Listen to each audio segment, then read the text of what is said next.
Good day to all. Today we have chosen to speak and go to the deep end of choice. Choice. Now, I've talked so much about what I call the three orders of wonder, right? You know, there's being, and it gives rise to the next order of wonder, which is life. We don't really know how that happens. And then there's life, and it gives rise to the new order of wonder called consciousness, and that's what we're participating in right now, is with language and all of this awareness and the journey of waking. But what is choice?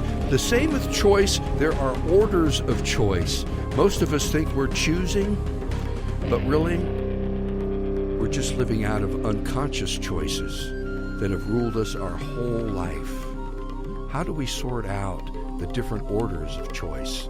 How do we sort out this place that is a prerequisite before we even have a genuine choice?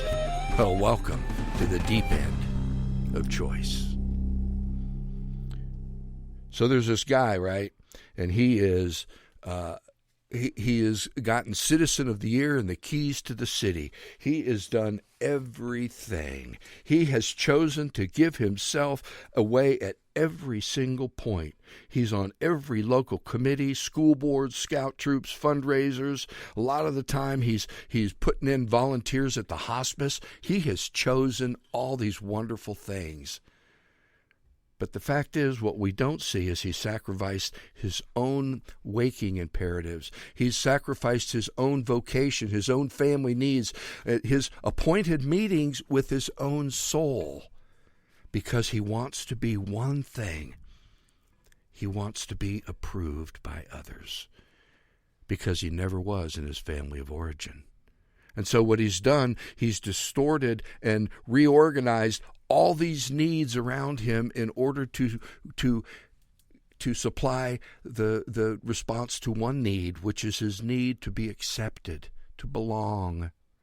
And yet he sacrificed himself. What did he really choose? Did he really choose, or was choosing happening to him at a deeper order?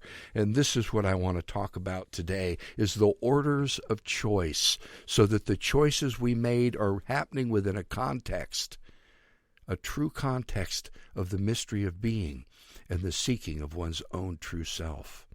Because what happens is, every day we are faced with these choices, right, that are going to determine who we are and how we are. And if we don't choose to go forward, we'll probably experience some damming up, some depression. And that's, if you look at therapists, a lot of what's going on with their sicknesses and their depression is choices they have chosen not to make. But if we do choose to face tomorrow in all its mystery and our soul in all its fragmentation, we experience this huge anxiety. So, welcome to Choice. How you doing, Marianne? I'm doing just great. I'm choosing to do great. There you go. I love it. I love it.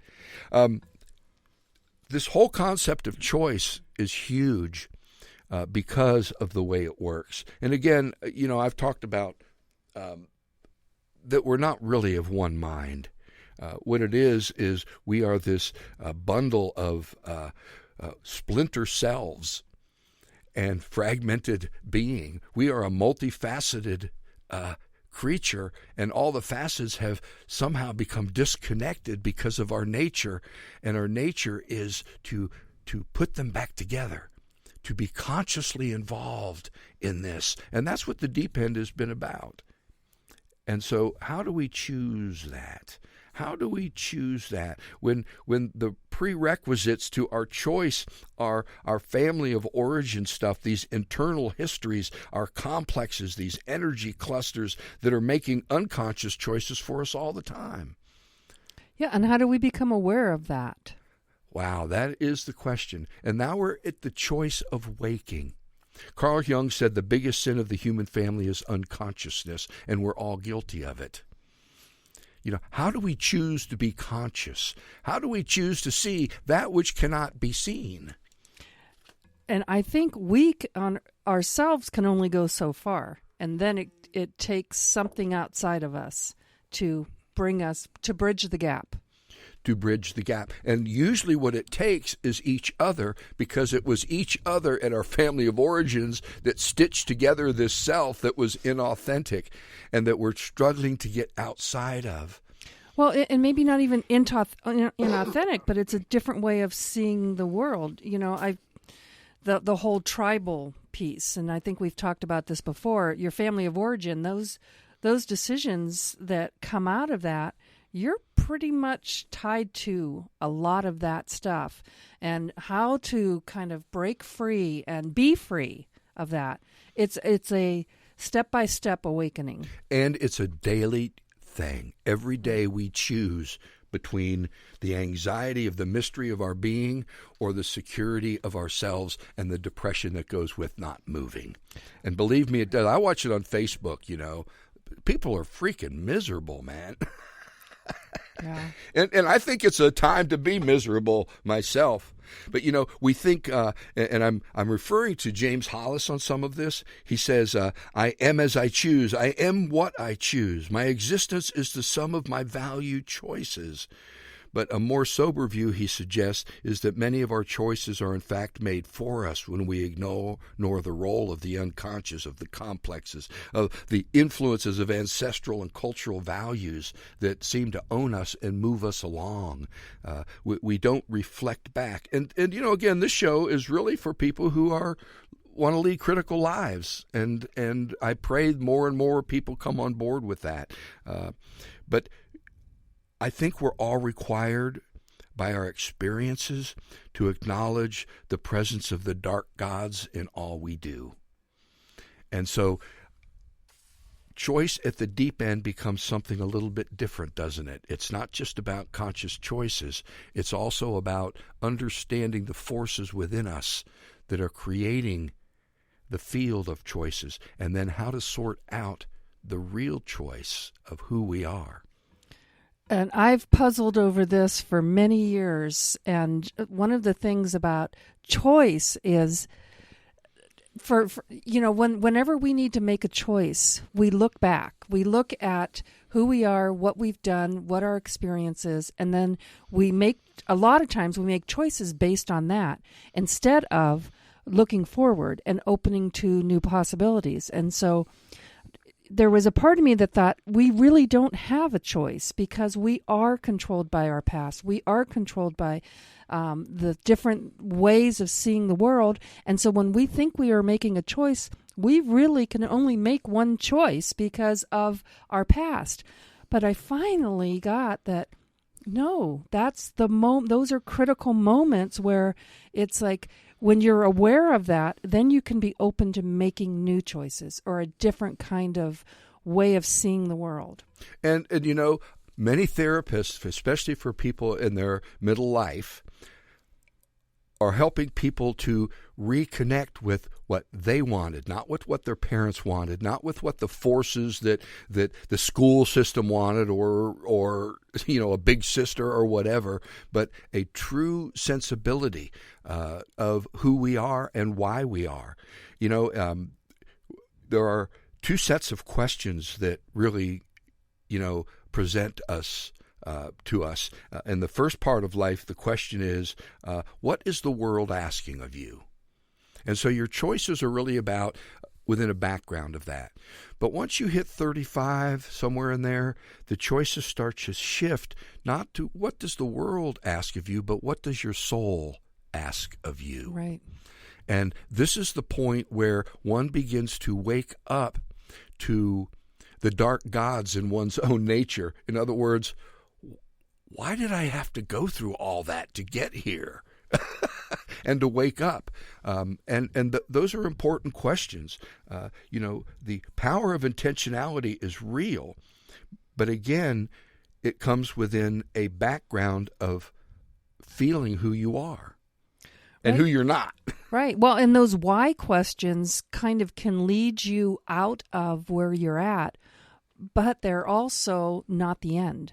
There's something beyond that. And when you stop being able to ask why your life was this way, why this happened to you as a child, why that, and you start to just accept that, okay, this is what happened, and now I have a choice, and our choices matter. They make a difference.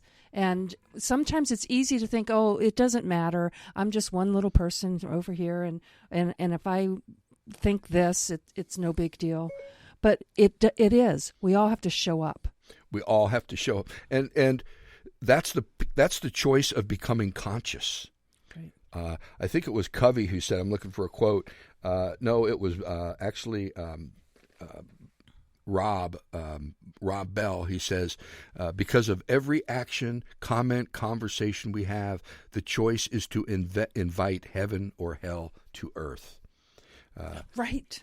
And if we really want to know why the world looks like it does, welcome to the consequences of our unconscious and conscious choices.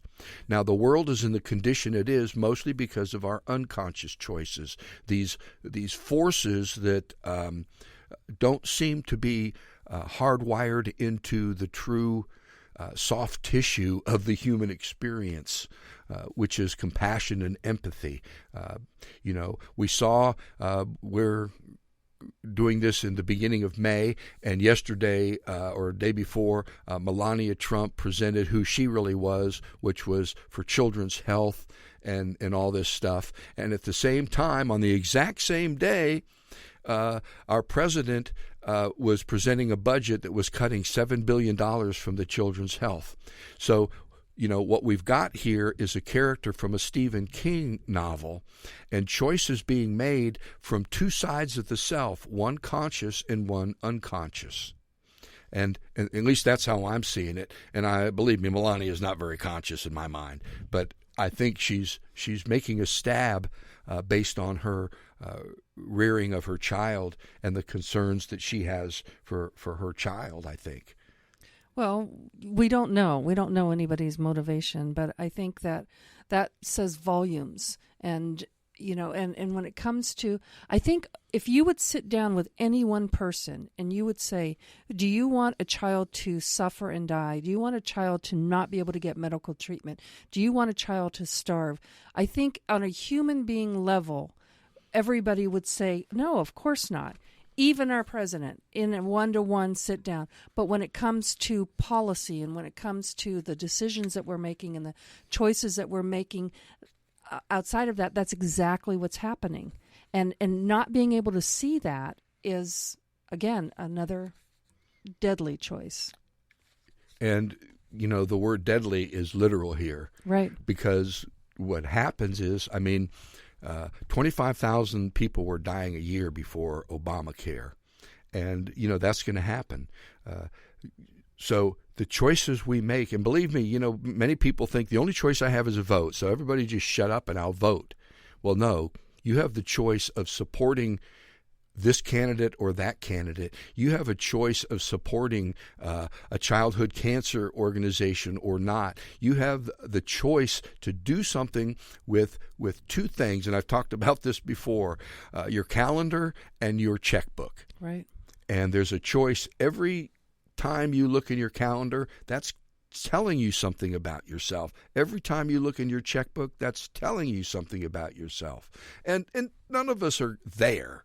Okay, I want to, I haven't finally chosen the life that is going to make me happy. I don't particularly believe in happiness. I think there's little moments that are pretty cool. There's a lot of moments. There's a lot of moments, and we can help color those moments. Let's string those together. I was just having this conversation. How do you string all of these happy moments together? Because it's those lull times in between that gets us in trouble. And that gives us our meaning. But that's another show, and that's going to be next week, and we'll talk about that in just a minute. But I want us to understand a couple things. I've talked about reality. My brother used to say reality is an infinitely variable omnidirectional vector space. And took me a long time to kind of sort that out. But basically what it is every action you take is creating reactions. And literally we are living in the backwash and of our own consequences. And, when the prophets used to speak in the Bible, what they were talking about, they weren't predicting the future. They were, like Jesus said, how is it you can look in the sky and see the clouds come and say, hey, it's going to rain, and you can't see what's going on around you? It's the same thing. The prophets were just seeing the big picture and saying, you know what, every time you cut one of these little threads and create an injustice, where the poor don't get what they need, their food or their shelter or their clothing, where the sick don't get the help they need. Every time we do that, we cut a little thread in the fabric of society until justice itself has become threadbare in society itself. And so we're living within a threadbare society right now, and it's getting thinner because of the injustices we're creating. And of course, there's no justice without truth. And what are we doing with truth?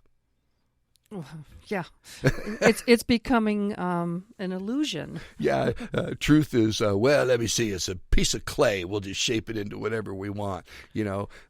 I just love it. There's a committee of very fat white men in Congress, and they've decided they'll lose weight if they just repeal the law of gravity.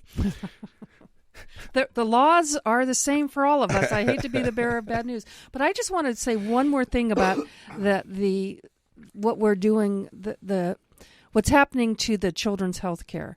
And I lived in the childhood cancer world for many years. And one of the things that an organization that I know went around, the executive director went around the world and was trying to get cancer treatments to children around the world. And the stories that she told about children languishing with tumors coming out of them and getting no help, no pain medication, nothing. And at least in the United States, if a child was diagnosed, they had care, they were in clean facilities, and they were taken care of. And it's largely because of these children's health programs. And once those are gone, we're going to be heading that way. And in 20 years, when we start, the consequences of these choices that are being made now are not going to happen tomorrow, but they're going to happen, and unless we turn this ship around. And now we're talking now about what's happened, okay? There is a new myth rising, and it has a false myth under it. The two big gods of the false myth are money and good health. And yes, good health, you look at the propagation of rich people and all the toys they buy to ride bicycles inside and all this stuff, and the diet and everything else, but they're an illusion. They're not real. What we've done is turn the individuals into commodities. This happened during Reagan's rule, if you will, when citizens quit being citizens and we became consumers. And our value was only based on our ability to consume. Those who did not have that ability were less citizens. And this is the myth we've been living out of ever since.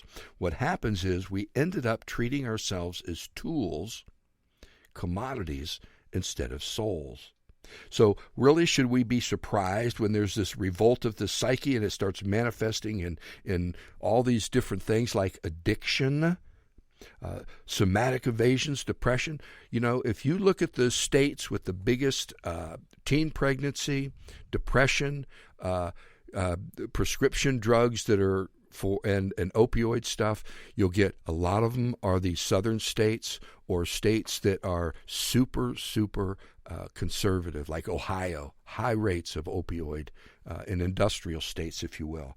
So America something's happened to us, and not just us, and I've talked about empathic collapse, but we seem to be trapped by these choices that are based on unconscious forces. And though they've constricted us in our point of view, to the point where we've missed, I believe, the soul's intent.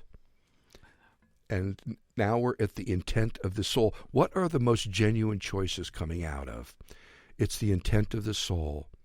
It has to do with justice and fairness and due process, and that means health care for everybody. That means opportunity for everybody, not just created equal, but also born into a field of opportunity. That means education for all. Now, these are socialists because right away we put those into that, and we're in a political universe, and that's part of what's blinding us. So you see, the whole thing about choice is now about how we choose life. How is it that we're still trying to choose something that seems to be beyond our imaginal ability? And I love that word. That's a Hollis term, imaginal ability.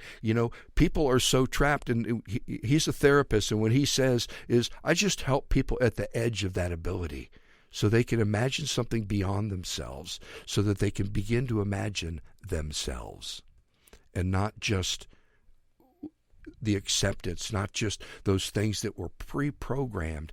And regrettably, this is how we wake up to our pre-programming. Well, and when we make choices because this is the way our father did it, or this is the way our mother did it, or this is what's in my best interest or my family's best interest, those choices are going to not advance us ahead. You're right. You have to get to that more of an impersonal way of making choices. That it's not about you, and yet, you are important in that choice because your own goodwill is at stake. Again, what happens is, and I'm going to just read a little bit from James Hollis, because he says, what matters in the end is to create the possibility of differentiated choices, the potential to overthrow the tyranny of our history so as to honor something in us that has always been there, waiting for our courage. And I want you to see, it's waiting for our courage. That's you all, okay? If you listen to this podcast and you're getting something out of it, share it. Because we've got to somehow fan the fires of this courage. Again, the word courage means large heart. Large heart begins to include everybody. I used to really piss off, I used to preach in the community, and I preached at a Thanksgiving service, and I talked about, it was interfaith, and I said, I'm confused by all these Christians who say they have Jesus in their heart, and they talk about that moment where Jesus came into their heart, and I say, is the whole world with you? Was all the suffering, were the people with those tumors growing out of their body, were they right there with them? And of course they go, ooh, what are you talking about? And I say, oh, well, see, Jesus doesn't come in alone. He brings all the suffering with him. And so when Jesus comes into your heart, what happens is you get courage. Your heart becomes enlarged, and it begins to include the whole world. And so your choices begin to come out of a goodwill that goes beyond your own skin. And that's when something amazing happens. That's when the real choices we make are something new. That's what we become empowered to decide as grown-ups what in the end really matters to our soul. And when we're talking about that, we're really talking about what matters to the planet. Because your soul and the planet are analogs of each other. Choices. Well, and it gets back to that, what we've talked about all along too, is we're connected. And so the choices that we're making, and I think we've talked about the ocean and being a wave in the ocean, and one wave alone doesn't do anything by itself. And so when you make a choice, yes, it affects the planet. And to think that, you mean if I choose to drive my car today instead of taking a bicycle, that affects the whole planet? And yes, it does. It does. Right. We're microcosms of this big macro. My kid used to say to me, she'd say, Dad, when you brush your teeth, turn off the water. I mean, as a kid, we never thought about that. It was the 50s, man, the 50s. Hey, there's enough water. Water was running free. Yeah, and it's an awareness. We're slowly becoming aware. And what happens is it all comes down to this. All our choices to become conscious, to make conscious and intentional choices. 26 centuries ago, this guy, he was a prince, he said that life is suffering. But to what end? In service to what and who? And this is where we're going in our next podcast. This whole concept of suffering. So how do we really get to that point where we're suffering consciously? I think that's going to be our journey. Because here's what I've learned. Here's what I've learned in so many ways. I'm trying to call up my music here, and I'm having a hard time. Well, you know, one of the things, though, too, is... Oh, good. Final comments. Thank you, Mary Yes. Ann. The decisions that we make as a species really needs to be on that soul level. Because if it isn't, then we're going to be living out of fear. And that's what we have. That's what's creating all of this chaos and disaster. And Carl Jung actually said that if we don't do exactly what you said, then we ought to just close up shop.